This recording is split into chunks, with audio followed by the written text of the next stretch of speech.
Thank you for joining me, Sarah. Thank you. Real quick, before we talk about your CD, your new CD that's out, St. Buran, am I pronouncing that right? St. Burian. St. Buria session? Burian, yeah. At the Burian, end. okay. Real quick, give us a little bit of background on yourself. On myself, well, Yeah. I'm kind of from all over the place. I was born in Spain, which is where my father was from. I grew up in America, in Chicago, which is where my mother was from. My mother and stepfather then moved to England. I, meanwhile, moved to Ireland, which is where my husband is from and where my children were born, and then lived in Ireland for 13 years and then moved 14 years ago now, back in 2007. Myself and my husband and our two kids moved to England, to what had been my mother and stepfather's house. And after my mother died, we got the house. And so that was our reason for moving here. But it's been a really good thing for me musically, living here in Cornwall. It's been fantastic. It's kind of changed my musical direction, got me from being primarily a folk singer who happened to write an occasional song to being a songwriter primarily. So I'm glad that we did move here, and it's been a lovely place for the kids to grow up too. So it was was it more inspirational living there in England? Well, I mean, I get inspiration everywhere I go, but what happened, the main thing that happened when I moved to England is, first of all, I met a woman called Zoe, and I met her because our kids were little at the time. They were going to the same tiny little primary school, and we used to get chatting at the school gates. And it was only after I got to be friends with her that I discovered she was a former pop star who'd had a massive hit single back in the early 90s. And which was, like in the top 5 of the UK pop charts for 16 weeks, And she and I kind of accidentally started writing songs together. And that's really what set me on my path of being a songwriter. And the album, we recorded an album of songs that we had co-written, and that album was engineered and produced by a guy called Martin Stansbury, who then became my manager and touring sound engineer and has been working with me ever since. We've been working together for just about 14 years now. And he produced and engineered my new album, the St. Burian Sessions, which I think we're going to be talking about, which was recorded live in lockdown last year. And that was all Martin's idea, really, to do that album. And it was working with Zoe, as I say, writing songs with her that really made me start seeing myself as a songwriter and wanting to focus on writing original material. And also through working with Martin, I've been able to tour. I don't think if I hadn't started working with Martin, I wouldn't be able to do the kind of intense touring schedule as a solo artist that I've been doing, because I really couldn't do that without Martin's help. He does all the driving and deals with all the logistics, and just, he's a kind of a sounding board for any, sort of questions. Should I take this gig? I don't know, that kind of thing, So yeah, he's been kind of an essential part of my team. And that all came about through moving to Cornwall and through Zoe, really. She's the one I owe it all to. Oh, okay. That's wonderful. That's amazing. You never know who you're talking to or anything sometimes. Yeah. But has it been difficult doing the music with COVID and everything? Because I know you said you were kind of in lockdown and everything. Oh, it was horrible. I mean, I lost basically 2 years worth of income. I was making a living primarily by touring, and by, I used to do about 100 gigs a year in a bunch of different countries, England, Ireland, Germany, Netherlands, Belgium, and the USA. I used to go on an 8-week USA tour every year, and Brexit put a stop, or so not Brexit, Brexit put a stop to touring in Europe. COVID put a stop to touring in the USA. I missed 2 whole tours there, and I'm still hoping that my 2022 USA tour can happen this coming fall in September and October. I'm hoping to be over. But yeah, it's been a really horrible, tough time, and I wouldn't have survived if it weren't for the kindness of people who voluntarily donated to support me. I crowdfunded the new album and set up a Patreon page to get donations, and really wouldn't have survived if it weren't for all that. Oh, that's wonderful. So you're hoping in 22 to come back to America. Yeah. What states will you be in? Do you know yet, or? I know I definitely have gigs booked so far on the East Coast, and I have a gig in Illinois, and I have several gigs in Florida, and one in North Carolina, and one in Omaha, Nebraska. so yeah, I imagine it's gonna, but I've still got a load of open dates to fill. So if anybody's interested, I'm still taking bookings. I think the trajectory, I don't think we're going to get to the West Coast on this tour, which is a pity because I love going to the West Coast. It's a great part of the world for me to tour in, but that's going to have to wait till 2023, I think, because what it's going to work out at is we're going to start off in Illinois and then go down into Texas and then come up through, Illinois and then Nebraska and then down into Texas and then go up sort of diagonally through, Tennessee and North Carolina and then down to Florida and then back up the East Coast again and finish up in New England. Okay. Over 8 weeks. Yeah. Any plans to eventually come to Ohio? Yeah, well, I mean, we passed through it. We can't get to Illinois without passing through Ohio. So yeah, in fact, we're going to be staying with friends in Ohio for the first couple of nights of the tour. I have friends who live not far from, they live in Painesville, Ohio, which is not all that far from Cleveland. So we're going to stay a couple of nights with them just to kind of get over jet lag and stuff like that, and hopefully maybe do a gig somewhere in Ohio and then go on to Illinois for the next one. Well, if you are, definitely let us know. Yeah. Whereabouts in Ohio are you? Which part? Cleveland. Oh, wow. Well, if you could suggest a venue for a gig, I'm looking for a gig in that area, just to kind of kick off the tour with. So you could be the first gig of the tour. Okay, yeah, that would be wonderful. Yeah. So tell us about your new album. This one seems a little different from your other albums. It's absolutely beautiful. I have to ask you real quick about your song Yellowstone. That was gorgeous. Oh, thank you. Was that written about one of your children? Yeah, it was written about the oldest of my son back when he was 10. I originally wrote and recorded that song for an album that came out in 2015 called Walking into White. And at the time, Eli was 10 and he was having trouble sleeping and kind of lying awake and, worrying about things. And so I told him to write down his worries so they didn't have to be in his head anymore and they could be on the paper. And that actually worked for him to start sleeping again. But of course, I had to go and look at the bits of paper and see what he was worrying about. And one of the things was the underground volcano under Yellowstone. He was worried that was going to set off this big chain of erupting, sort of big chain reaction all around the globe and basically trigger the apocalypse. Oh. And I thought that was kind of a beautiful metaphor for the underground volcano that we're kind of tiptoeing over and not knowing when it's going to erupt and mess up everything. And so that's basically what that song is about. Oh wow. Yeah, your album just feels different. It just kind of feels like you alone with the instruments and everything just playing. Yeah.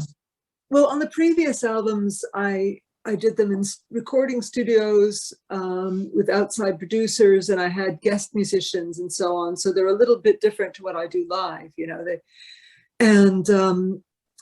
the St. Buryan Sessions was the first album that I've ever made just purely as a solo artist with no guests, exactly as I performing the songs exactly as I performed them live in concert. And Martin and I had been talking for a while about doing a live album, because I think there is something that comes out in a live performance that you just don't get in a studio.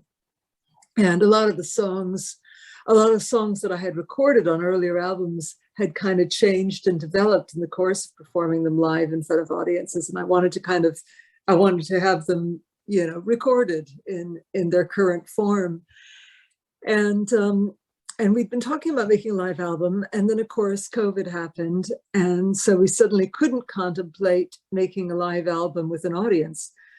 But I also really I wasn't keen on the idea of live streaming. I wasn't enthused about the idea of trying to perform to a screen. I just didn't think that was going to work for me. And so we had an idea, well, instead of doing the live streaming thing, why not record a live album and release and have the whole thing filmed as well, and do a really good quality film with, multiple cameras and everything like that, and get some really good video content that we could then put out on YouTube and keep in touch with people that way. Because I was doing, every time a new video was ready, I'd do a live premiere on YouTube and have people in the chat hanging out and talking and stuff. And it was really nice. And so I feel like we kind of got the best of both worlds in that we got a live album out of it, but because there was no audience, we were able to bring the camera crew in and have them getting right into my face with the camera. So we got really, wonderful quality video in a way that we wouldn't have done with a live album with an audience. But I feel like we still managed to kind of capture that magic that you get when it is a live performance, and it's not, you don't have the option of going and doing things over and over and over again, and the kind of space itself. We did it in this beautiful old church just up the road from where I live. And I'd sung in the building a bunch of times before in the church, both with various choirs and at weddings and funerals and so on.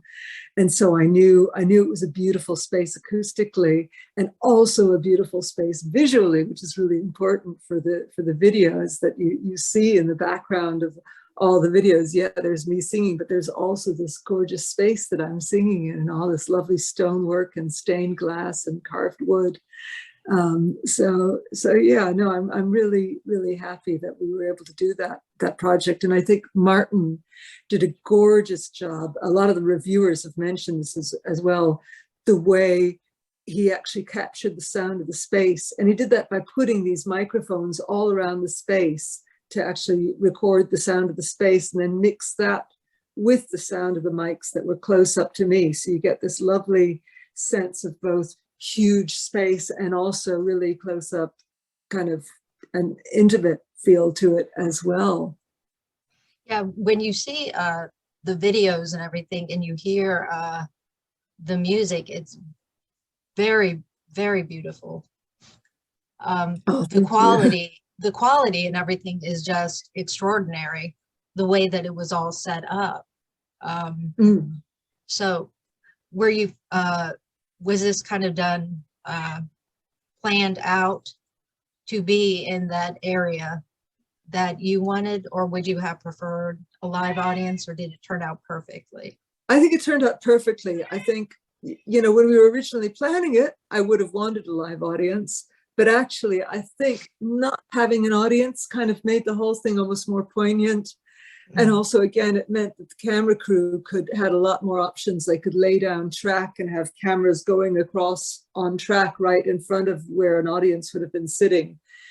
So they had a lot more flexibility in terms of camera angles and so on than they would have done if we'd had to take audience sightlines into account. And I think in a way, I think it's kind of nice on a live album to have a live album that's a live performance, but not to have the whole applause thing, which when you listen to live albums can get really wearying sometimes. You hear one particular person cough in the same place every time. Oh man. So quite nice. It's quite nice not to have that, and but it's still a live one-off performance. It's not something that somebody spent ages putting together in the studio, and so it's got that life and spontaneity in it. Were you hoping then to release it if COVID hadn't happened that year, or did it just kind of work out to be released this year? It worked out to be released this year mainly because the video took so long. I had no idea how long video editing takes. Now I understand why you read about a movie being filmed and then 3 years later the movie comes out. You know, it takes when you're working with multiple. I had no idea when you're working with multiple cameras. Every camera, the color is a little bit different as well. So if you want to have the film come out in color, you can avoid the issue by releasing black and white film instead, which is part of the reason why you see so many music videos that are black and white, because it takes a lot less long then, because you don't have to go through this painstaking, laborious color grading process, so that you don't get a radically different set of colors every time you change from one camera angle to another. So it's just a really long, painstaking process. So it took a lot long, and I didn't want to release the album until we had all the, the whole concert film and all the videos done. So it would have taken the same length of time anyway, but actually it worked out quite nicely that the album was ready for release right at the same time as I was ready to go out and do my very first tour out of lockdown. So that was a nice synergy. The only downside was we didn't have the vinyl until after the tour was finished because of all the delays with vinyl manufacturing due to supply chain issues and all that kind of thing.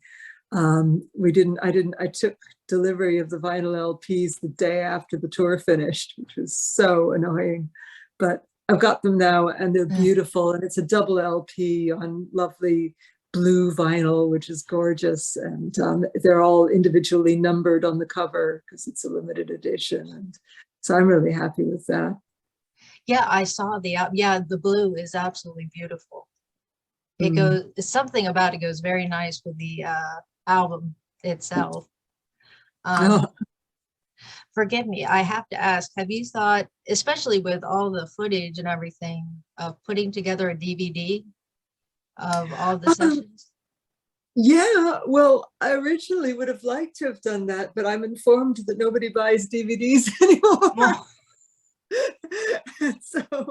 So yeah, no, that was originally what I thought, and I said, "Go, we could make a DVD and sell it,"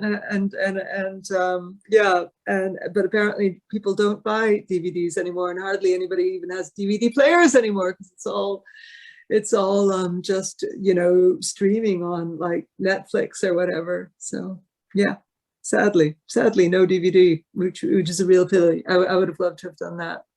Yeah, I didn't know that either.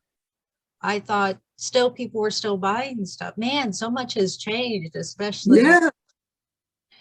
So have you noticed this throughout your career? Like I'm sure you have.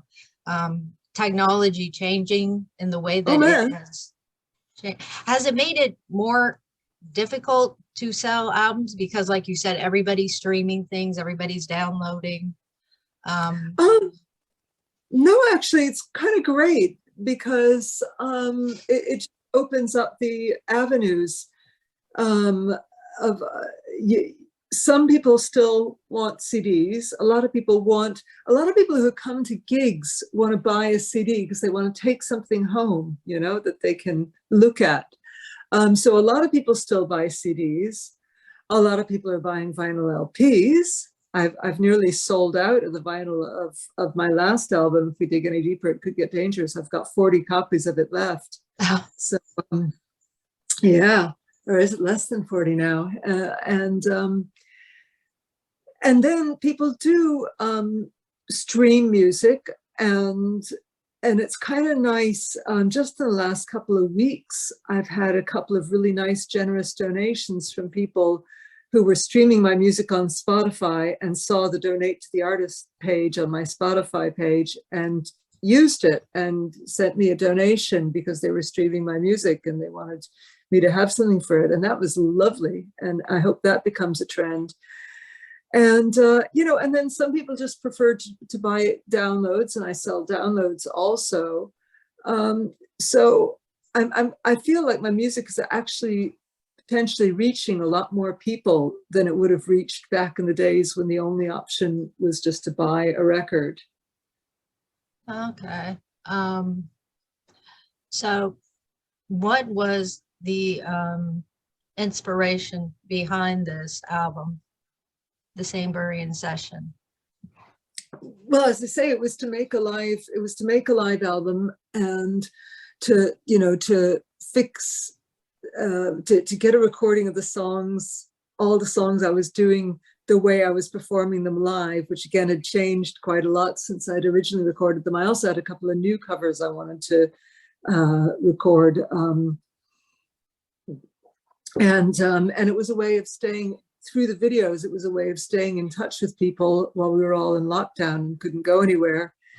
And and I feel like it's a really good, it's kind of a milestone for me in that it's a really good sort of record of where I am. It's kind of a portrait of where I am at this point in time musically, and I can now go on and maybe start looking into some different directions and writing some new stuff, knowing that there's that record, literally record in both senses of the word, of where I was when I made that. And it's just really, as I say, I think there is something that you get from a live performance that's very hard to reproduce in studio, and I'm glad that we got the chance to do that.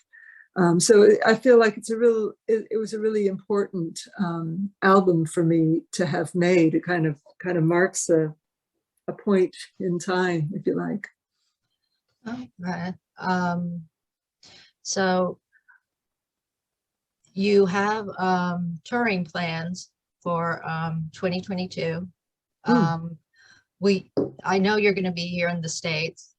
Will you be anywhere in Europe or anything?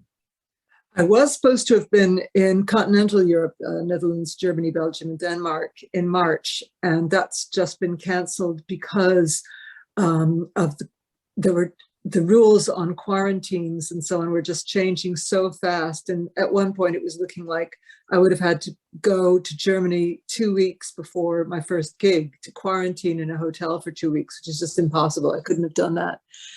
And so I had to cancel that tour and reschedule all of the gigs for March 2023, when I hope I will be able to get back over to those countries again. But I am still at the moment planning to do a tour in Ireland in April, and then that tour continues into Scotland and then all through the UK through the month of May. And then a couple of outdoor gigs and festivals in the summer, and then over to the USA, September, October, and then another UK tour in November before I finish up for the year. So it's almost like my old tour schedule again used to look, where I would be pretty much on the road 6 months of the year. So we're not quite there yet, but it's nice to be approaching that again. So England has kind of let up on the restrictions that you have. Oh, yeah. Okay. Yeah, there are no restrictions in England anymore, which I think is kind of, I wish people had been required to wear masks when I was touring last week. I do worry about the fact that I was in rooms with loads of people. I was wearing a mask except when I was on stage. When I was on stage and singing, obviously I couldn't wear a mask. But as soon as I went down to go to my merch table to sell CDs at the break, I'd put on the mask. But people were coming up to my merch table, seeing me there with my mask, and they weren't wearing masks. And I found that a little bit alarming, I have to say. So as long as I can keep steering clear of COVID, I'll be happy. So where online can people find you? Well, if they go to my website, which is sarahmcquaid.com, SARAHMCQUAID.com. That's my main website. And then there are links on there to all my social media. I'm everywhere on, Facebook and Twitter and Instagram, and I'm on Spotify and Apple Music and iTunes and all that. And there are links to and YouTube as well. Lots and lots of videos on YouTube. And there are links to all of that on my main website, which again is sarahmcquaid.com. Okay. Thank you so very much, Sarah, for joining me. I appreciate it. Thank you, Helen. It's been lovely talking to you. And I hope I get to see you in Ohio in September. That would be so amazing. Yes. Come to Ohio, come to Cleveland. Yes, we would love to have you. That would be fantastic. Oh, thank you, Sarah. Thank you.